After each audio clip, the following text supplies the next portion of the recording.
नमस्कार साथियों, मेरे YouTube चैनल पर शिक्षा विभाग से संबंधित नवीनतम अपडेट्स पाने के लिए सब्सक्राइब कीजिए, बेल आइकन को प्रेस कीजिए और ऑल नोटिफिकेशन को ऑन करके रखें, जिससे नवीनतम अपडेट्स आपके मोबाइल पर तुरंत मिल सके। राजस्थान में बंद होगी ओल्ड पेंशन स्कीम। सदन में वित्त मंत्री दिया कुमारी 22 जनवरी को करेगी खुलासा।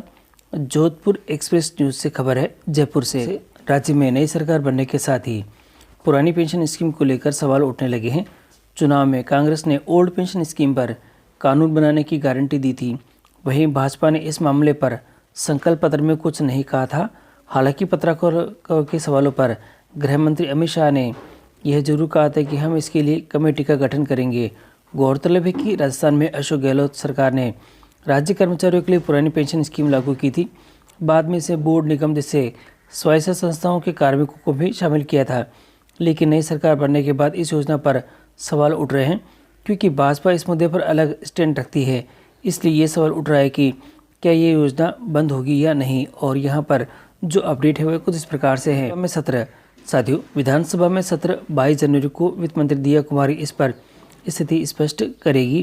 कांग्रेस प्रदेश अध्यक्ष गोविंद सिंह डोटासरा और बामनवास विधायक इंदिरा मीना ने वित्त विभाग से पूछा है कि क्या सरकार पुरानी पेंशन स्कीम बंद कर नई पेंशन स्कीम लागू करना चाहती है और यहाँ दे रखा या पुरानी पेंशन स्कीम को ही जारी रखना चाहती है। साथ ही उन्होंने राज्य कर्मियों की संख्या बताने की भी मांग की है जिन्हें पुरानी पेंशन स्कीम का लाभ मिल रहा है। और इसी के साथ ही यहाँ दे रखा है, पुरानी पेंशन स्कीम पर भाजपा का स्टैंड साफ रहा है। भाजपा नई पेंशन स्कीम के पक्ष में रही है। हिमाचल और कर्नाटक में इस स्कीम को भाजपा की हार की प्रमुख वजह माना गया है। और लेकिन फिर भी भाजपा ने इस योजना को लेकर अपना स्टैंड बरकरार रखा था। इसके बावजूद तीनों राज्यों में भाजपा ने जीत दर्ज की है। चुनाव में भी भाजपा ने इसे अपने संकल्प पत्र में शामिल नहीं किया था। आरबीआई की रिपोर्ट में भी ये भी खुलासा हुआ है। और यहाँ दे रखा है, आरबीआई की रिपोर्ट ने भी किया है आगाह। ओल्ड पेंशन स्कीम के पक्ष में ये दलील दी जाती है कि वह सामाजिक सुरक्षा के लिए जरूरी है।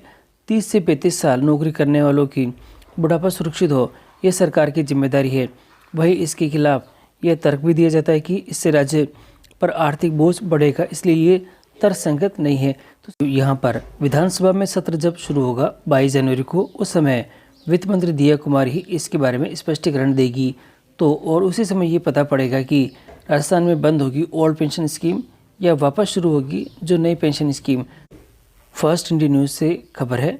यहाँ पर शिक्षा निदेशक आशीष मोदी बीकानेर निदेशालय में है और उन्होंने गोल्ड मेडल जीतने वाले विद्यार्थियों की हौसला अफजाई की। इस दौरान फर्स्ट इंडिया न्यूज़ से बातचीत में शिक्षा निदेशक मोदी ने कहा है कि देखिए यहाँ पर अपडेट है, मुख्यमंत्री जी और शिक्षा मंत्री जी की मंशा के अनुरूप कार्य पर फोकस है। और देखिए इम्पोर्टेंट आ गए हैं, डीपीसी पेंडिंग है, उन पर काम करना है। जो डीपीसी पेंडिंग है 2 से 3 साल की जो डीपीसी पेंडिंग है उस पर काम शीघ्र शुरू होगा, क्योंकि 100 दिन की योजना है। शिक्षकों का वेलफेयर भी जरूरी है। शिक्षक तबादलों को लेकर भी कहा है, राज्य सरकार के स्तर पर पॉलिसी बनाई जाती है जो कि नीति बनाई जाएगी और उसको प्रभावी तरीके से लागू करना हमारी प्राथमिकता रहेगी। तो साथियों यहाँ पर आपको देखने को मिल रहा है कि 2 चीज़ें यहाँ पर फोकस की गई है, एक डीपीसी है और दूसरा शिक्षक तबादलों के बारे में भी यहाँ पर कहा गया है कि नीति बनाकर इसकी यहाँ पर उसको इम्प्लीमेंट किया जाएगा। विभाग के स्टेक होल्डर के हित में प्रभावित किए गए बिना प्रदेश में शिक्षा स्तर को और बेहतर करेंगे। सरकार की प्राथमिकता पर टाइम बाउंड जो डिसीजन पर फोकस किया जाएगा। शिक्षकों को समाज का निर्माता और यहाँ पर माना जाता है। मेरी अपील है कि वे अपनी भूमिका को और बेहतर तरीके से निभाएं। और यहाँ दे रखा है कि 2014 के बैच के IAS ऑफिसर आशीष मोदी जैसलमेर और भीलवाड़ा के कलेक्टर भी रहे हैं, DOP में संयुक्त सचिव के साथ भी रहे हैं और अन्य पदों पर भी रहे हैं। तो यहाँ पर उनकी तरफ से ये अपडेट निकल के आया है, शीघ्र डीपीसी होगी। और इसी के साथ ही जो ट्रांसफ़र के बारे में भी अपडेट उन्होंने दिए हैं। तो अब ये दोनों ही चीज़ें अब ऐसा लग रहा है कि शीघ्र इसके ऊपर उनका डिसीजन आएगा। तो अपडेट के लिए चैनल पर बने रहें।